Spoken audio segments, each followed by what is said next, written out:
पाकिस्तान 'ਚ पंजाबी कॉम्प्रैस्तां दे सब तो वड्डे नैटवर्क पंजाबी नैशनलिस्ट फोरम वालों जी आयां नूं। पंजाबी नैशनलिस्ट फोरम PNF की तंजीम साजी करते हुए PNF लीडरशिप ध्यान रखे कि पंजाबी कौम के अफराद नूं मजबूत करके पंजाबी कौम के घराणियां नूं अपनी अपनी यूनियन कौंसल विच PNF की यूनियन कौंसल लीडरशिप मजबूत करेगी।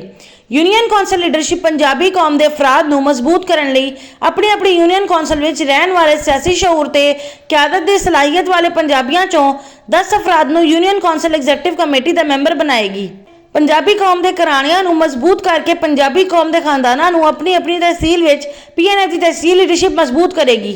तहसील लीडरशिप पंजाबी कौम के घराणियां नूं मजबूत करने लई अपनी अपनी तहसील विच रहने वाले हर पंजाबी घराणियां चों एक सियासी शऊर ते क्यादत की सलाहियत वाले अफराद नूं तहसील एग्जैक्टिव कमेटी का मैंबर बनाएगी। पंजाबी कौम के खानदानां नूं मजबूत करके पंजाबी कौम दीआं बरादरियां नूं अपनी अपनी डिस्ट्रिक्ट विच PNF की डिस्ट्रिक्ट लीडरशिप मजबूत करेगी।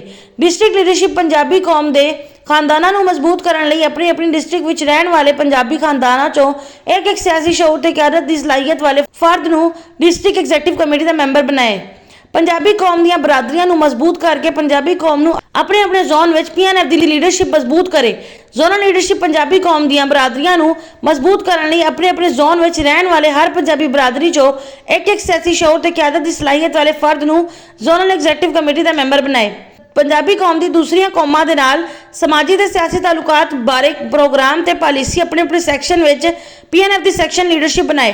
सैक्शन लीडरशिप पंजाबी कौम के दूसरियां कौमां दे नाल समाजी ते सियासी तालुकात बारे प्रोग्राम ते पॉलिसी बनाने ते ध्यान दे।